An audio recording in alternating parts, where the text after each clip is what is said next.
My name is Gene Saunders. I am the founder and chief executive officer of Project Lifesaver International. Our mission and our goals are pretty much intertwined. Project Lifesaver, the mission is to be able to recover quickly and efficiently and safely any person that wanders and becomes lost due to such things as Alzheimer's, autism, Down syndrome, or any other non-cognitive disorder.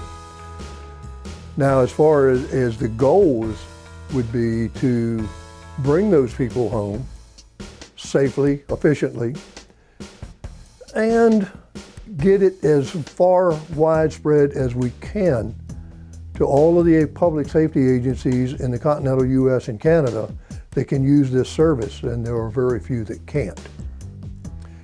Well, you know, when you talk about cutting edge technology that Project Lifesaver uses, I would be remiss if I didn't say it's not really cutting edge.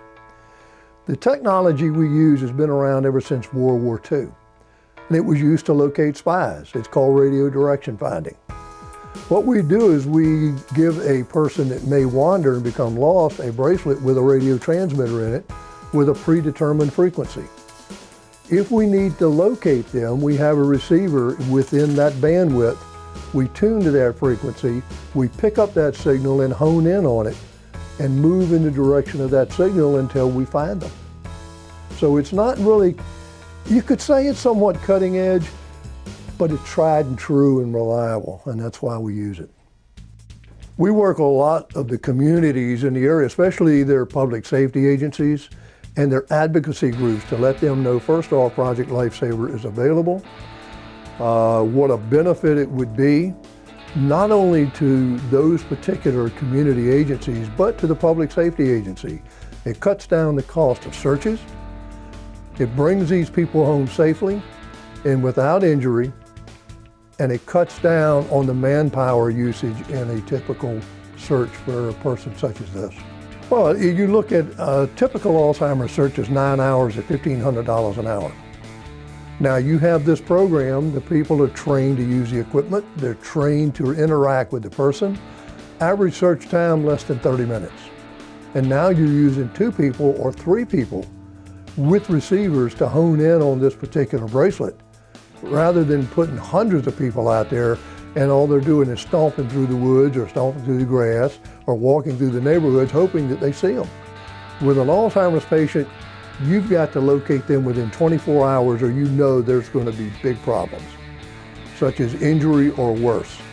Now talk about an autistic child. That time is now cut to 15 minutes because they're going to be in trouble real quick. Same with a Down syndrome child. So when you're searching and you're trying to locate these people, time and speed is of the essence. My motivation to start Project Lifesaver came from my time with the police department in Chesapeake, Virginia. One of my collateral duties was I was commander of special operations. Well, special operations included SWAT and search and rescue. One of the things that we noticed going in the mid-90s, we were searching more for Alzheimer's patients than we were for anyone else that was lost. Well, at that time, there was not a lot known about searching for Alzheimer's patients. So we were just using the same old tried and true methods and they weren't working. I became a little frustrated over not being able to find these people quickly or not being able to find them at all. And 6 months later, their body turns up in our search area, which is not only embarrassing and frustrating, but hard to explain. Why did you miss them?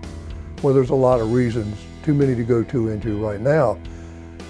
But I kept looking for some alternative. There's got to be a better way to do this. And actually, I came across the concept of wildlife tracking. So if we can do this with wildlife, why can't we adapt it to do it with people that are identified as at risk? That way, if they do get lost, we can go out there and locate that signal, go to them a lot quicker with a lot less people, and probably save a lot more lives. Project Lifesaver gives you the ability to arrive on scene, pick up the signal from the bracelet they're wearing in the radio transmitter, follow that signal and recover them in minutes rather than hours. The advice I'd pass on to a caregiver or a family member that has a person that's at risk, such as Alzheimer's or autism or any of the other cognitive disorders, don't think they won't wander. 60% of the Alzheimer's patients will do it. 72% of them will do it repeatedly. How many times is it going to take for a caregiver or family member to realize this is a dangerous situation? And one of these times it's not going to end well. The best thing you can do is add that little extra layer of protection so that if they do wander, that we can find them quickly and bring them home safely. The resources that are available to protect the most vulnerable, well, first one I would say is Project Lifesaver. It's tried and true. We've made over 4,000 rescues safely without a failure in all 50 states and Canada. Now there are other technologies out there. I would say if you're going to use another technology, you better do your research. You better know what you're getting because they all don't work the same and they're all not as reliable. And that's why we use what we use, because of the reliability. You also look at the point of view that Project Lifesaver uses trained personnel. If you're going to use another technology, you better know what you're doing with it, know it's fair, where it will, where it won't, and will it go dead on you, what kind of situation absolutely not work. So you need to do your research. Know before you apply it. I've been very fortunate on experiences out because when I'm actually in the field, I did over 200 searches. So when you try, narrow down into what that taught you the most, all of them taught something. You learn from every one of them, then you weren't paying attention. But I think the very first search that we ever did, and we recovered a minute and a half closet in the stairwell of an apartment building, told me that it worked. It told me that we were doing something good and we needed to continue it. So I would look at that as the biggest learning experience that I had.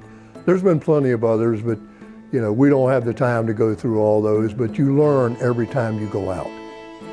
Historical or noteworthy events that I may have participated in or had some contribution, I feel like myself and my staff have contribution to everyone that's located and brought home.